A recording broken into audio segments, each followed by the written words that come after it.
অবশেষে ৯ মাস পর মহাকাশে আটকে থাকা নাসার দুই মহাকাশচারী সুনিতা উইলিয়াম ও বুচ উইলমোর পৃথিবীতে ফিরেছেন। মঙ্গলবার বাংলাদেশ সময় ১১টা ৫ মিনিটে দুই নভোচারীকে নিয়ে আইএসএস থেকে রওনা হয় স্পেসএক্সের ক্যাপসুল। পরে বুধবার বাংলাদেশ সময় রাত ৩টা ৫৭ মিনিটে যুক্তরাষ্ট্রের ফ্লোরিডার উপকূলের কাছে সমুদ্রে অবতরণ করে ক্যাপসুলটি।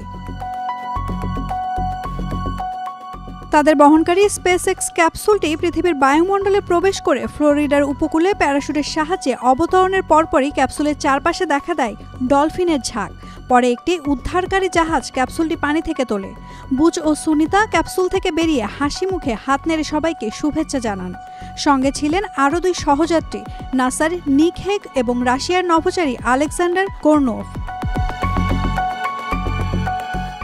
এটি ছিল এমন একটি মিশন যার পরিকল্পনা ছিল মাত্র ৮ দিনের জন্য, কিন্তু নানা নাটকীয় ঘটনায় মিশনটি দীর্ঘায়িত হয়ে দাঁড়ায় ৯ মাসে। ২০২৪ সালে জুনে শুরু হয়েছিল বুচ এবং সুনিতার এই অভিযান। তারা বোয়িং নির্মিত স্টারলাইনার মহাকাশযানের প্রথম মানববাহী পরীক্ষামূলক ফ্লাইটের অংশ হিসেবে আইএসএসে যাচ্ছিলেন, কিন্তু যাত্রাপথে যানের কারিগরি সমস্যা দেখা দিলে সেটিকে পৃথিবীতে ফিরিয়ে আনা ঝুঁকিপূর্ণ হয়ে ওঠে। পরিস্থিতি বিবেচনায় স্টারলাইনার খালি অবস্থায় সেপ্টেম্বরের শুরুতে ফিরে আসে। ফলে বুচ এবং সুনিতাকে আইএসএসে থেকে যেতে হয় এবং ফেরার জন্য নতুন একটি যান খুঁজতে হয়।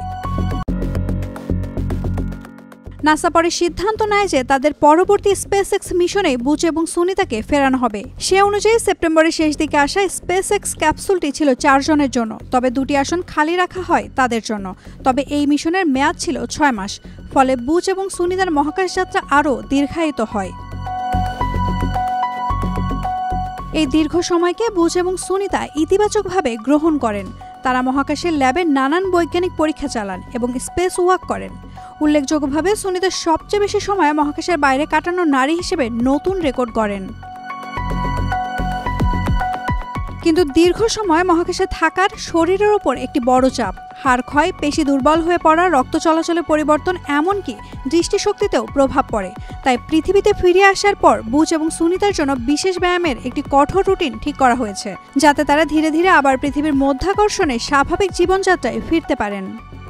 নাওমিন নাসরিন, ডেইলি সান।